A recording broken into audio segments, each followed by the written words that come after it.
Hey friends and fam, this is Simply Rob Vasilarakis, spokesmodel for the 2020 HIV Stops With Me campaign, coming to you live from the Bronx in New York City to answer the September question of the month.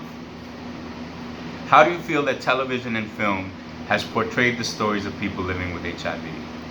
Create a TV show or a movie and tell us an HIV-related storyline that you would like to see. So, first, I think that I have to give credit where credit is due. I feel that Hollywood, for the most part, has done a really great job at portraying the stories of people living with HIV, particularly from the early days of the HIV/AIDS crisis, right? Like the early to mid 80s into the early to mid 90s. Conveying those stories, the struggle of those days, of what it was like for a community, living through, when this unknown illness was starting to affect all of us, as people were dropping like flies, the struggle of the activism, with movies like Longtime Companion, Philadelphia.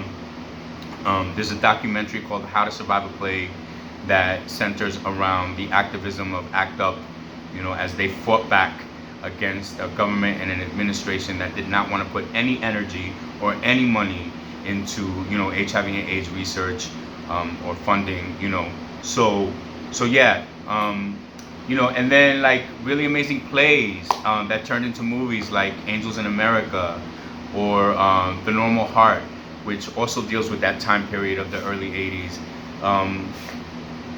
But finally, we have a show on national television that deals with how HIV/AIDS affected communities of color, in particular the ballroom scene, the house and ballroom scene, by way of a show called Pose. So yeah, so kudos to Hollywood for telling those stories that need to be told.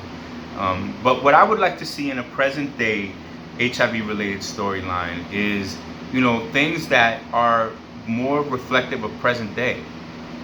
Testing positive for HIV in 2020 is not the same as it was in, let's say, 1993 when I first tested positive. It is not a death sentence. It doesn't have to be this huge atomic bomb that lands in the center of your life and creates or wreaks all this havoc and, creates destruction. And, it doesn't have to be a catastrophe. And that's what I want to see. We look to movies and TV to inspire us and to entertain us and to make us laugh and sometimes to make us cry. And, I think that we need to be inspired in a way where HIV is more normalized. It's more right-sized to reflect where we're at today.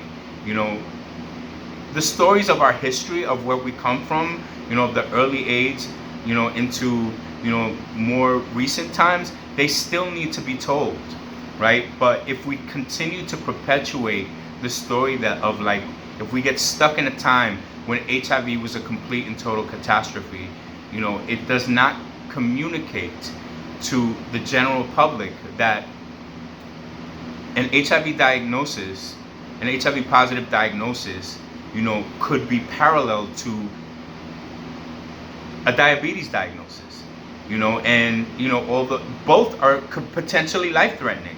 But as long as you do what you need to do, take your medication every day, take your insulin every day, see your doctor, have your bloods checked, then it doesn't have to be this big looming cloud of potential death. And so the storyline that I would like to see is a character who perhaps is not living their best life, not making the best choices, not affecting themselves or the people around them in a positive way. They go in, they get tested, and the HIV test is the catalyst for a spiritual awakening, for a catalyst for them to live their best life and make better choices.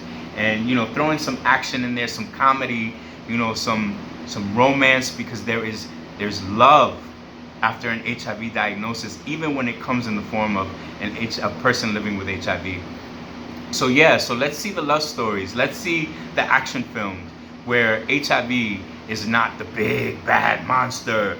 Yeah, I want to see inspirational stories of everyday life. With that said, now that I'm done rambling, if no one told you yet today, let me be the first to say that I love you.